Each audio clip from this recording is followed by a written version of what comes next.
Sea pirate suspects arrested. Cargo ship remains aground. And Maru to ride to Fiji for ox and palm access. The Fijian government has never communicated.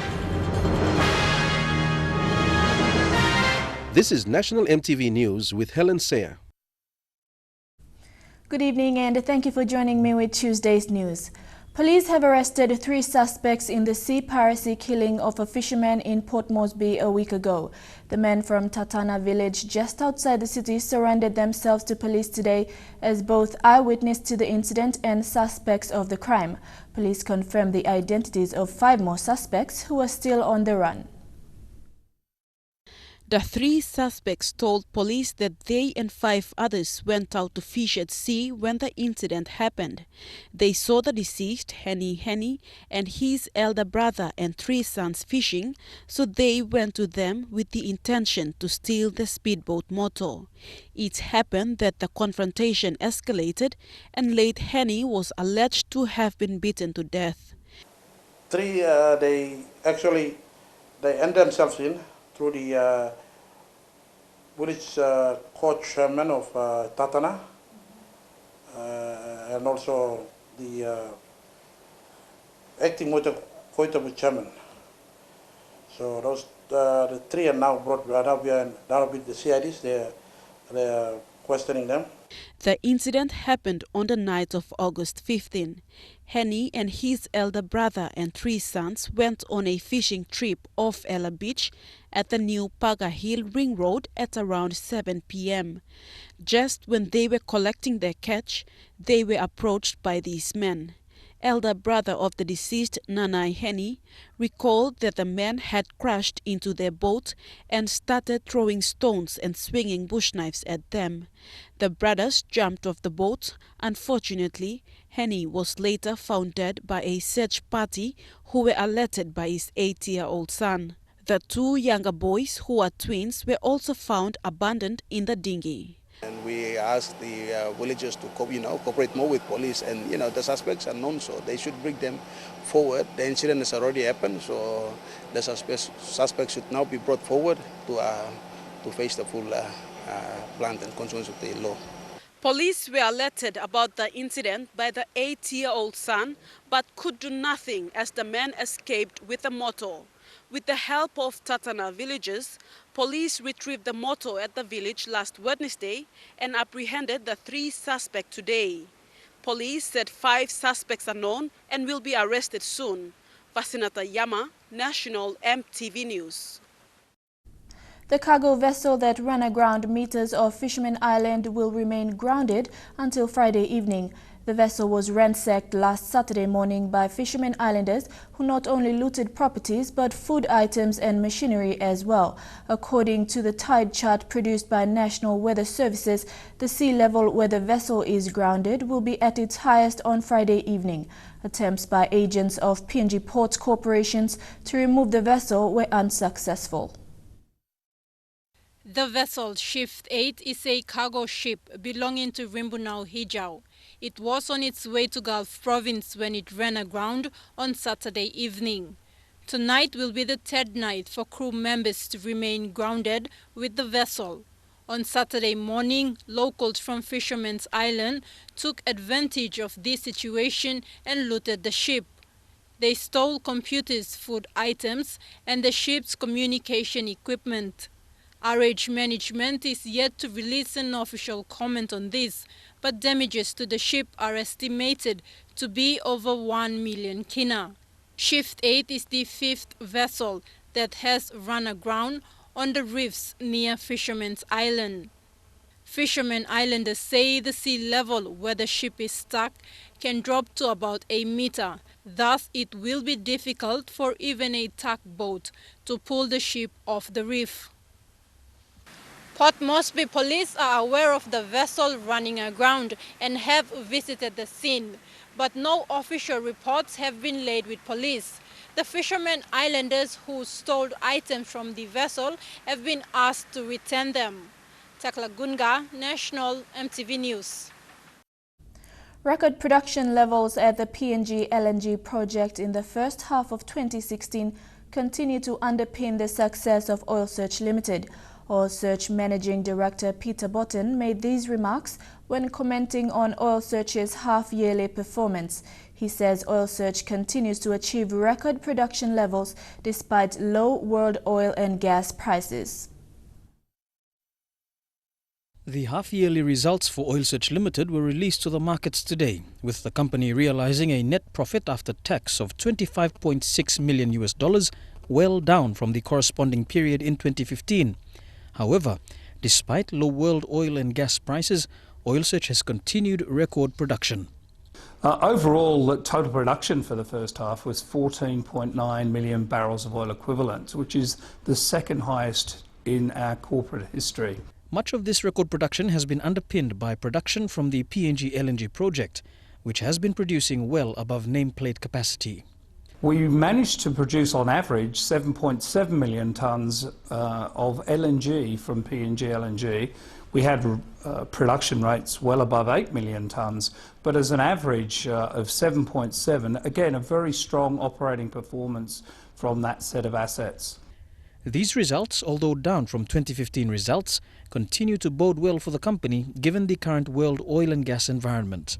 Looking forward, Oil Search says it is committed to more success.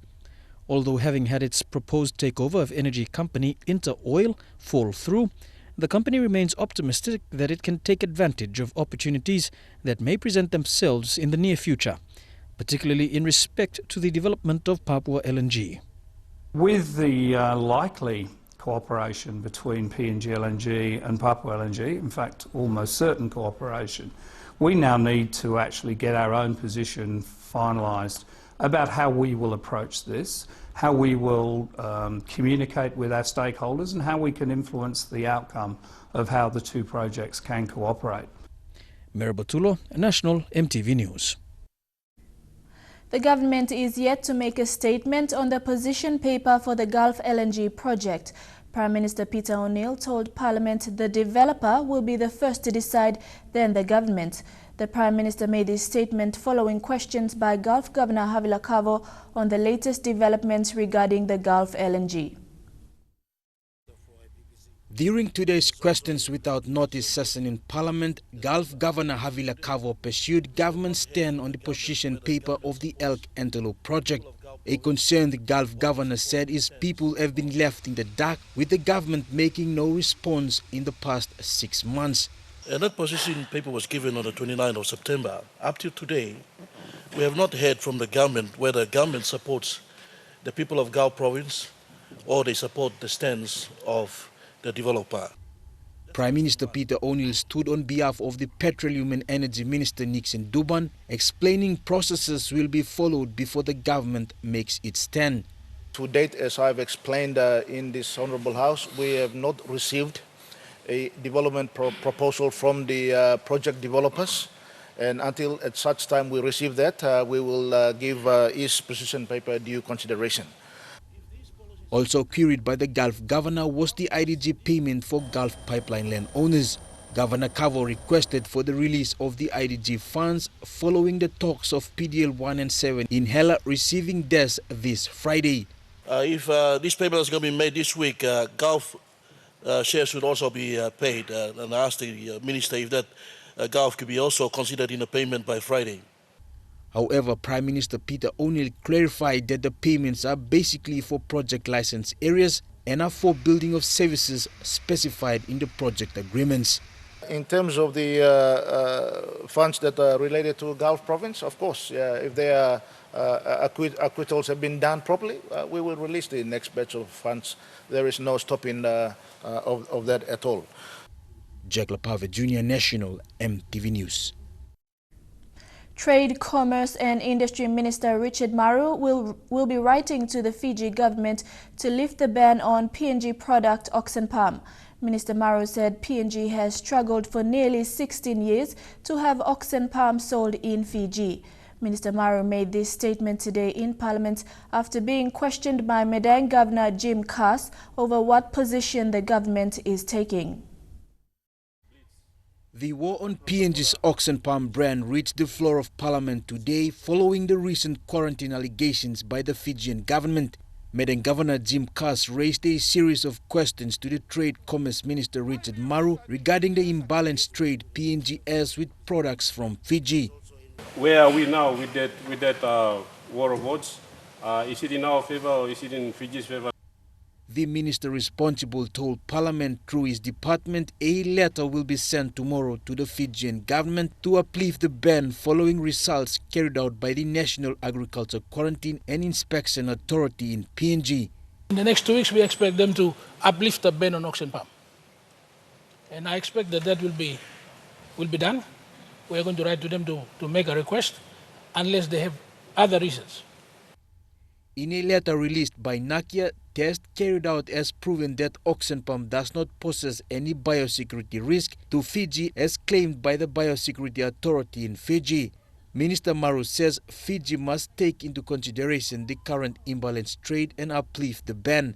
The Fijian government has never communicated such a finding and provided scientific data to show that oxen palm is a risk. A supplementary question by Kikori MP Mark Maipakai also questioned the originality of ingredients in the oxen palm brand, however concluded that PNG must stop Fijian products to enter the country or allow fair trade between the two countries. Jack Lapave Jr., National EMTV News. National EMTV News continues with today's question time in Parliament after the break.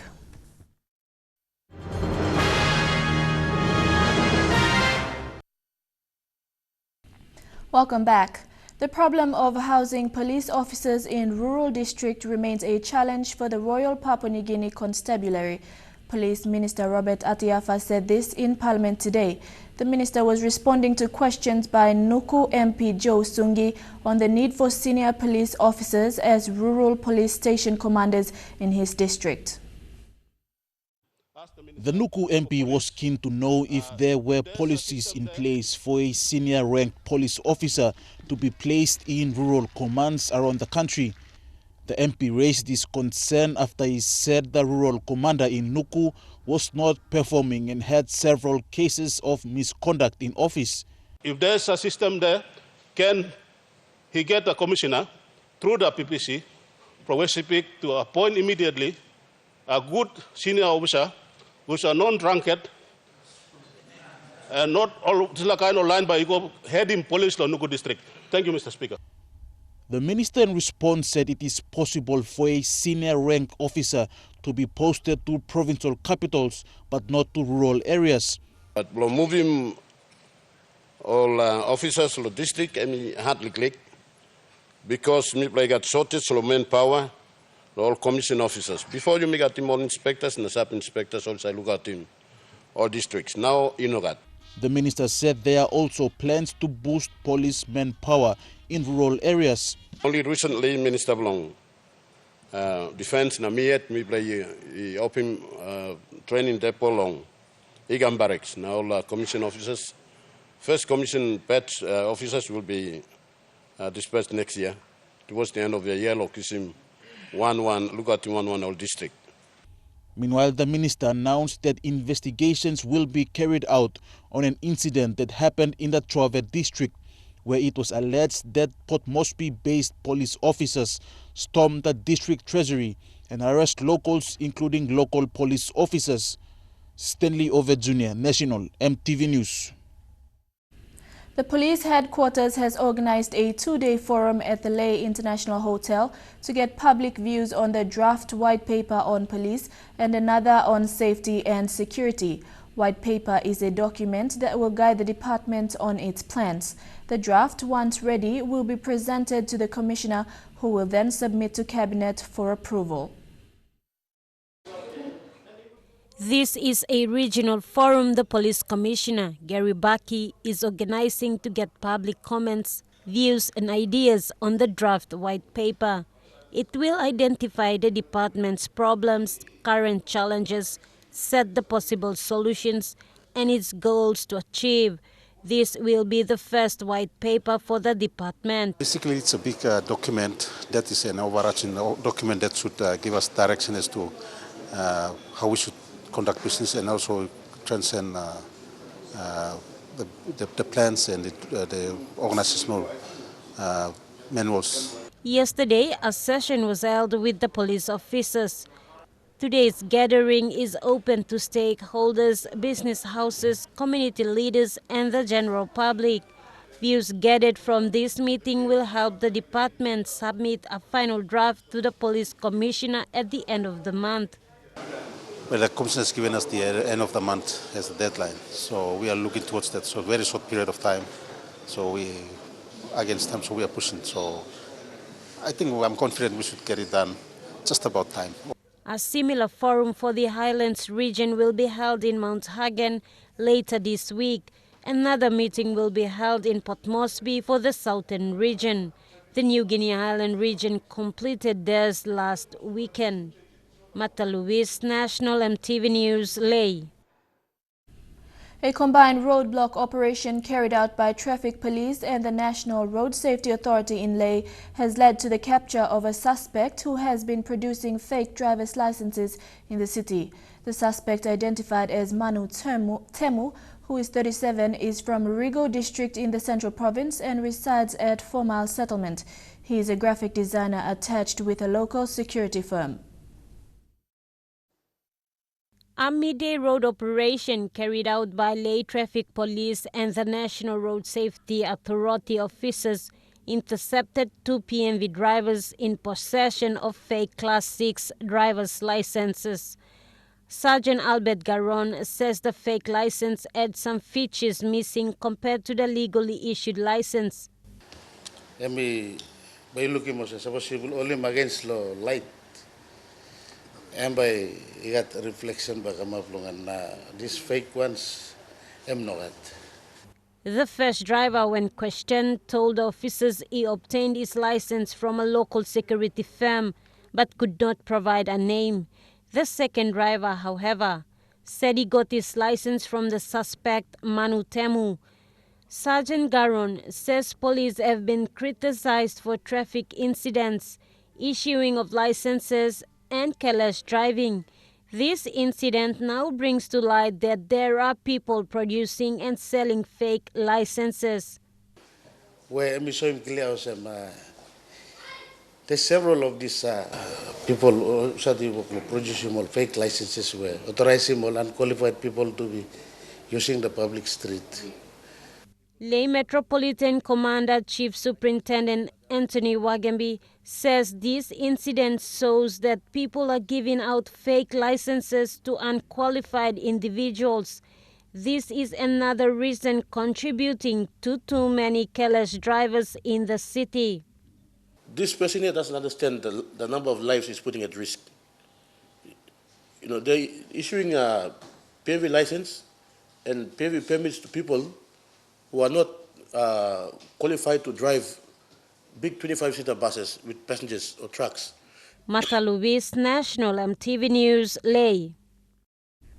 44 election managers and assistant managers are in Ley for a week-long workshop as preparations begin for the 2017 elections. One of their first tasks will be to collect data to update the electoral rolls.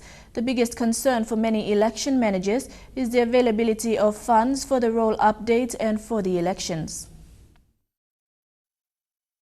The biggest challenge for most election managers is the transport and logistics. The updating of the electoral roll itself is a logistical challenge. Each region will be expected to have the electoral rolls updated with each form signed by eligible voters months before the 2017 elections. Chief Electoral Commissioner Patilius Gamato is in Ley for the week-long workshop. He says while there have been significant budget cuts, work is progressing. In some of my earlier press statements, I said we would need about 192 million kina. But because of the economic situation the country is facing, the Chief Secretary has asked me to revise the cost. Okay, so I revised the cost down to about 63 million kina. Okay, out of the 63 million kina, the government has released 10 million kina.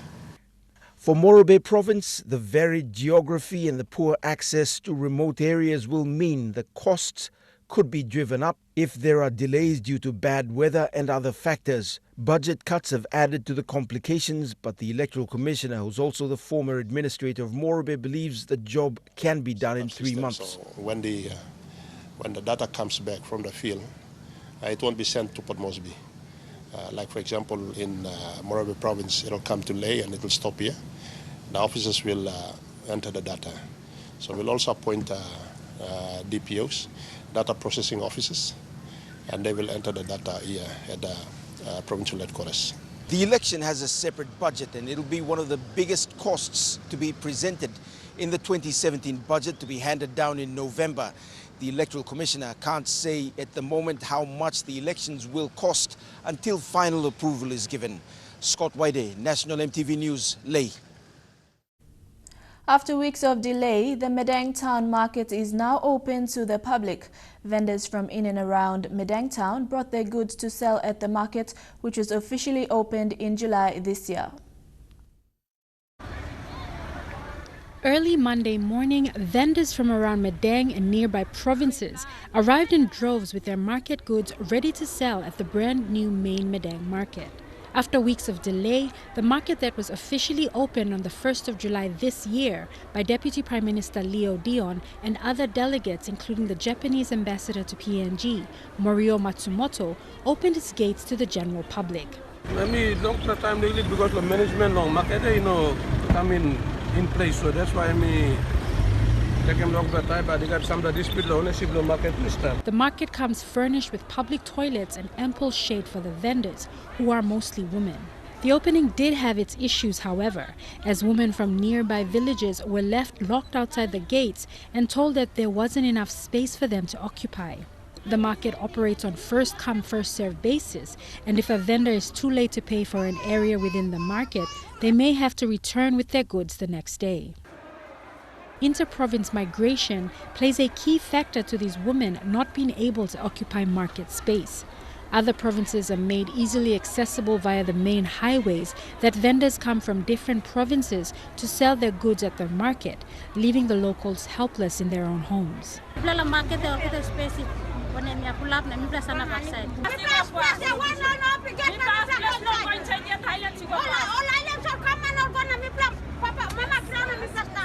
Leanne National EMTV News, Madang. Chairman of Bank South Pacific, Sir Costas Constantino, announced that the bank has entered into a memorandum of understanding with Kumul Consolidated Holdings. The objective of the MOU is to establish a joint venture to operate Pacific MMI Limited in PNG. Sir Costas said the MOU also allows for the expansion of the joint venture activities into Fiji through BSP's established insurance subsidiary in Fiji. He said this move was in line with the group's geographic and business diversification strategy.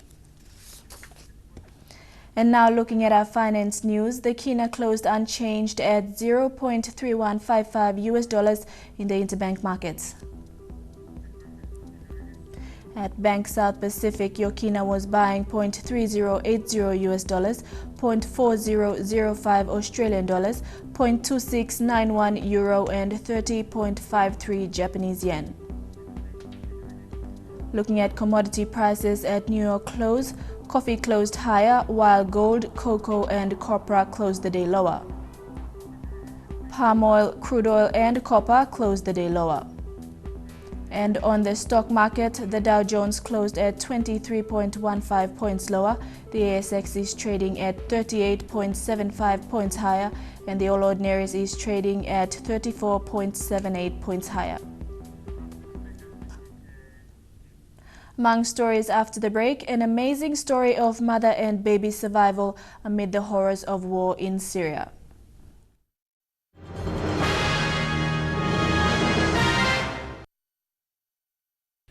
Welcome back to the news. Many coastal communities in Papua New Guinea are facing land shortages as much of the land is taken up by sea. In the coastal outstation of Salamaua in Morbe, a portion of land on which the school and the playground is located is already underwater. The locals are working with the government to address this concern. The sea is gradually eating away the land, especially where Samoa local level government headquarters is located. This area of land that used to accommodate a primary school has been swallowed up by the rising sea. What is left now is a small piece of land about 30 to 40 meters in length. School, staff housing, playground, all this now non-existent. Climate change in Samoa is an everyday concern for the locals and community leaders. The effects of climate change are worsening.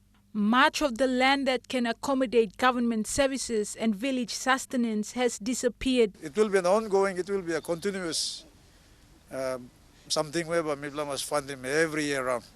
The governor for Maru, Kelly Naru, when visiting the site last week, said this is a big concern and measures should be taken by the government to help manage these concerns. And we are going to try our very best to see how we can work together with national government agencies, particularly the Department of Environment and Conservation, and of course other stakeholders in fixing up. Julie Badui Owa, National EMTV News, Ley.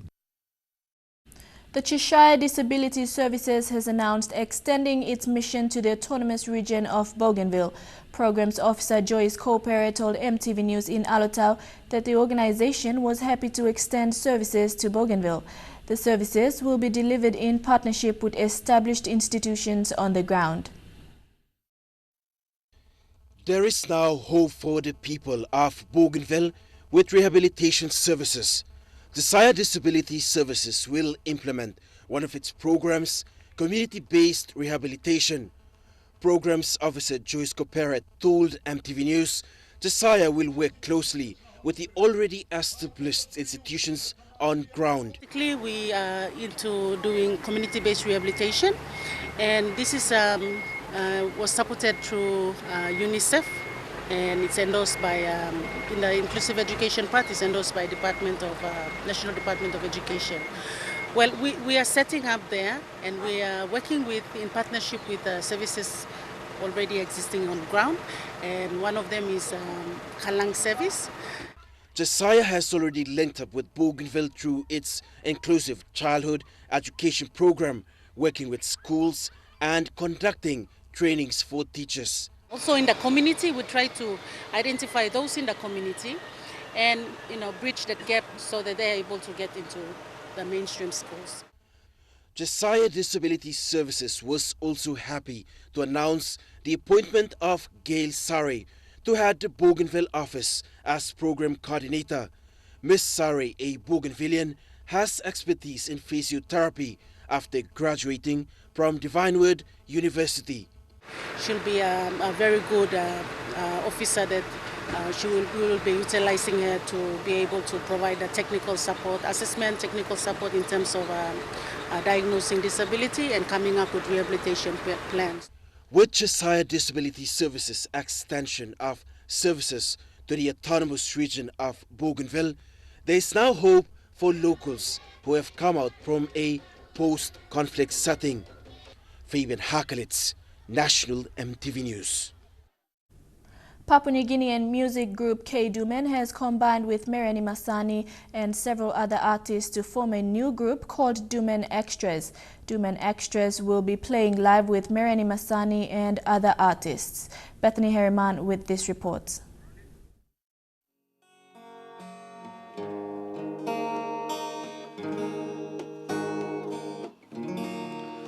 La, la, la.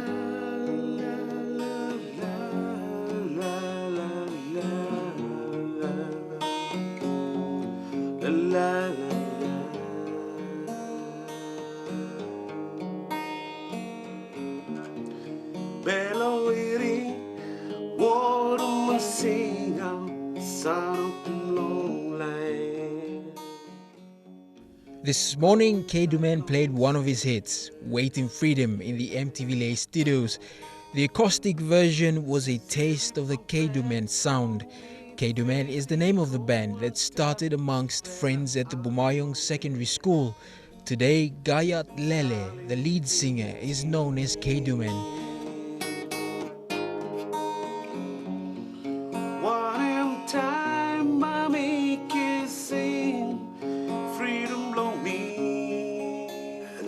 Faith, you know, you can sing the music if you don't be like anybody else. But Faith wants to talk with him, the relative will come. Lele spent time at the Bumo jail and he wrote Waiting Freedom. Over the years, this voice has become famous across the country. K-Dumen has recently announced that they will be forming a new group by collaborating with other artists, and they will be calling it Dumen Extras. The group has recorded 3 singles with Morobian artist Mariani Masani. I have so much respect for them, and to be able to bring something back to my people. There are more artists that have shown interest to record with the group. Duman Extras has also come out condemning piracy in the PNG music industry. Former executive producer Kevin Impum says artists are losing money. The talk about piracy comes a week after PNG music legend Patti Pottsdoy called on fans to respect artists and buy the CDs. Bethany Harriman, National EMTV News, Ley.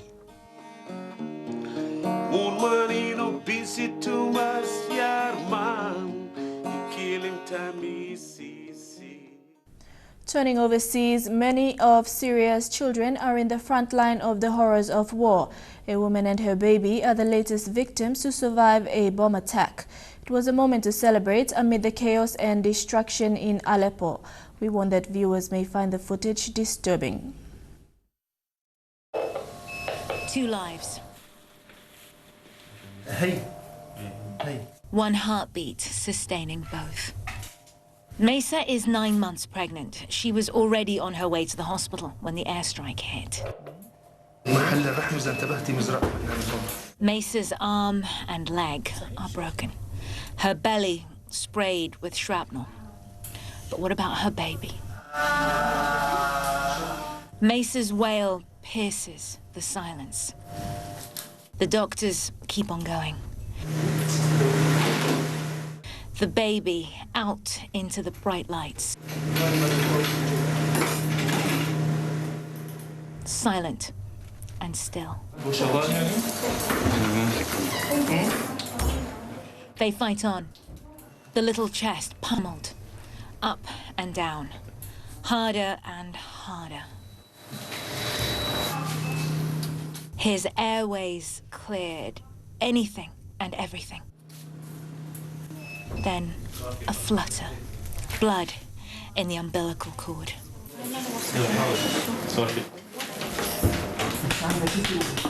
Color floods his little body.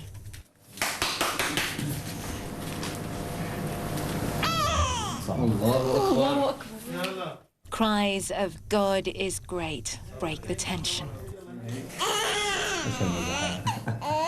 A moment of triumph over the spectre of greedy death stalking the city's streets. A moment that here in Aleppo must be waged again and again.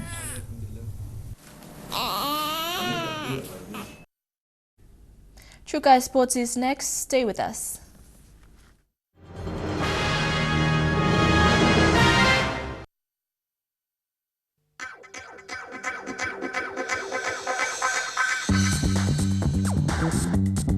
True Guy Sports.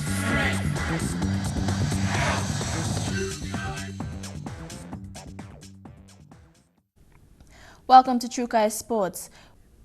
The Port Moresby Rackets Club has begun the Squash Championship Season 2 competition. Due to the increase on membership, the matches are now being played in the evenings. MTV's Godwin Eki reports. Port Moresby squash competitions are underway into round 2, playing in respective divisions from A grade to B grade and C grade.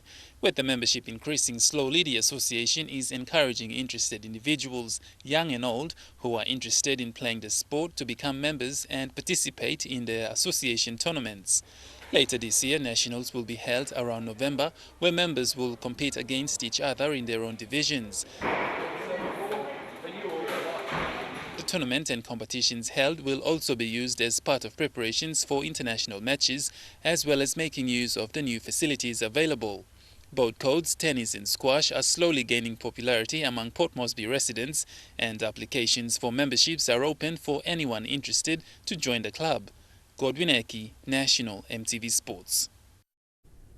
The official team lists to the OFC Under-20 Championship 2016 have been submitted with some fascinating inclusions and omissions.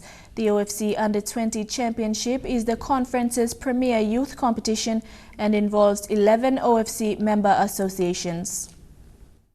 New Zealand make a return to the regional competition after sitting out the 2014 edition due to their automatic qualification as host of the FIFA Under-20 World Cup in 2015. Tahiti, who pushed New Zealand all the way to the penalty shootout at the tournament in order to secure the title, have named the strong and experienced side themselves. New Caledonia are another side which shone at Under-17 level last year. From the host Vanuatu, the key player will no doubt be Boncalo, whose experience on the regional stage belies his age and recent OFC Nations Cup. Just like Vanuatu with Carlo, Papua New Guinea are able to call on experience of Felix Comelong. The lofty defender played every minute of the couple's 5 OFC Nations Cup games in June and will be keen to keep Papua New Guinea football on toes across Oceania. Fiji will be led by Matthias Itoma. The midfielder, having attended the FIFA Under-20 World Cup, means he knows the pressure associated with high-level competition and will be able to guide his teammates as they attempt to repeat the feats of their predecessor in the Fiji Under-20 jersey. Solomon Islands are bringing one of the least experienced sides, but have proven time and time again across all levels of the game that they are not a side to be underestimated. Like Solomon Islands, Cook Islands is among the least experienced squads, heading to Vanuatu.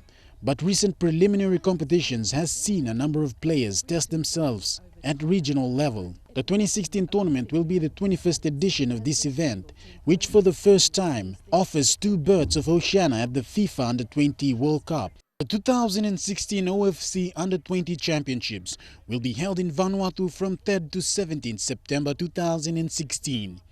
Shane Soroya, National EMTV Sports. In cricket, the ITI POM Cricket will see Pure Water Raukele take on Dulux United this weekend in the Men's A Reserve Division. After bowling Badili Hardware Wanderers all out by 117 runs of 17.5 overs, the Wanderers lost by 7 runs in the semis last Saturday, and Raukele earned themselves a grand final spot. Raukele proved to be the better team with 123 runs of 17 overs. With bowlers like K. Melo Vuivagi and Philip Ravusiro in the team, Dulux United will have to bring on their best game in order to defeat Raukele in the grand final. Meanwhile, IBS Poriporna, Dulux United and Swire Shipping Hoods are all in contention for the top position in the women's competition. Trukai Sports continues after the break. Don't go away.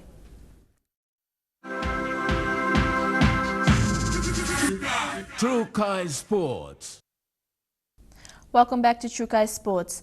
The provincial and international athletes of Momase region will benefit from services such as athlete performance and coach education and mentoring.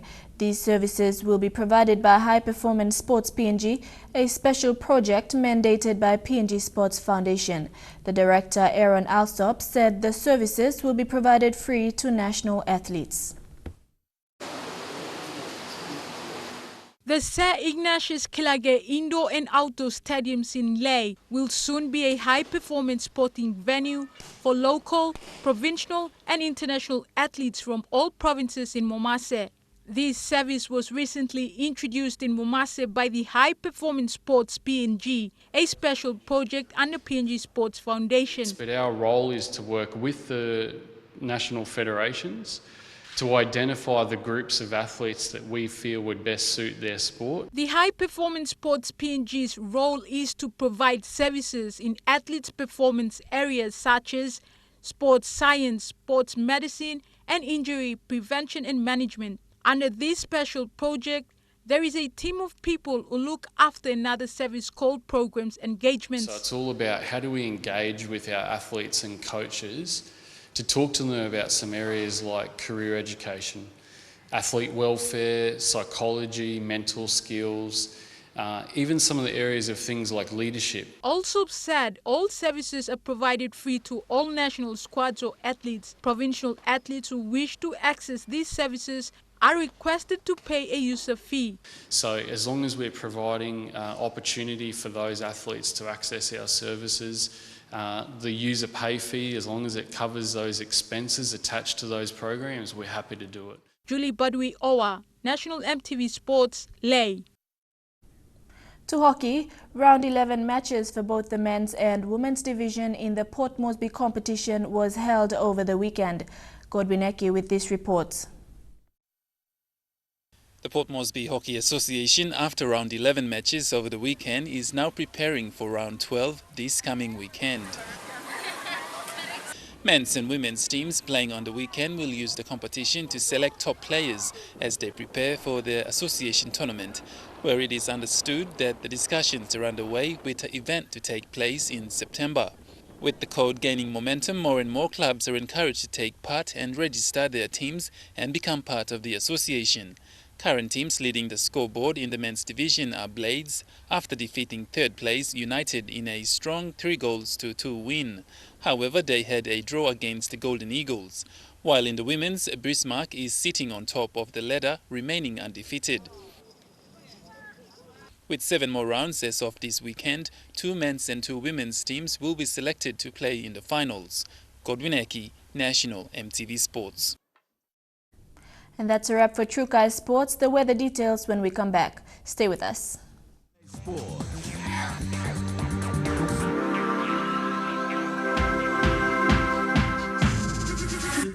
True Kai Sports. The weather details are proudly brought to you by Dulux Weather Shield. Worth doing with Dulux.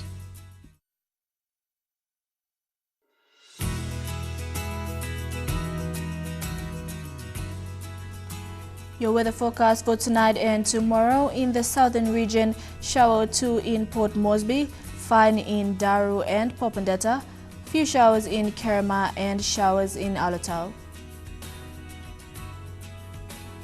In the Momase region, few showers in Ley and Vanimo, thundery showers in Medang and rain in Wewak. In the Islands region, thundery showers in Lorengau and Buka, few showers in Kokopo, Rabaul and Kimbe, and a shower or 2 in Kavieng. And in the Highlands region, rain and showers in Mount Hagen and Goroka, as well as Kundiawa, Mendi and Wabeg. Forecast for small ships for the next 24 hours.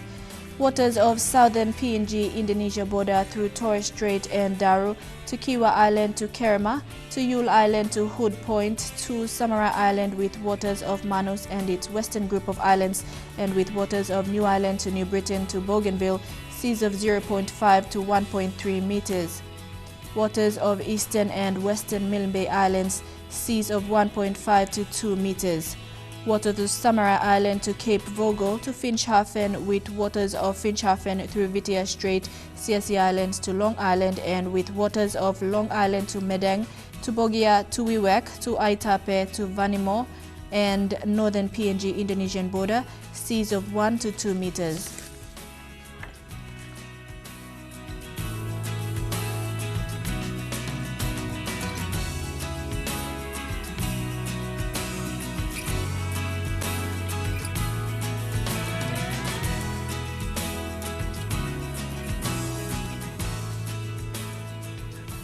Ocean forecast for PNG areas: in the Coral Sea, seas slight to moderate with southeast to northeast winds at 10 to 20 knots.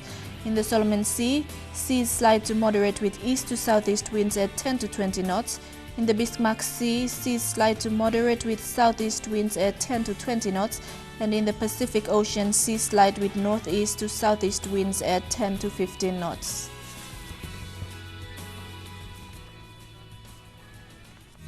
The weather details are proudly brought to you by Dulux Weather Shield. Worth doing with Dulux. Now recapping our main stories for tonight. Sea pirate suspects arrested following the killing of a fisherman in Port Moresby last week. Cargo ship remains aground off the Fisherman Island. And Trade, Commerce and Industry Minister Richard Maru to write to Fiji for oxen palm access. And that's the news, sports and weather for tonight. On behalf of the entire news team, I'm Helen Seah. Pleasant viewing. Good night.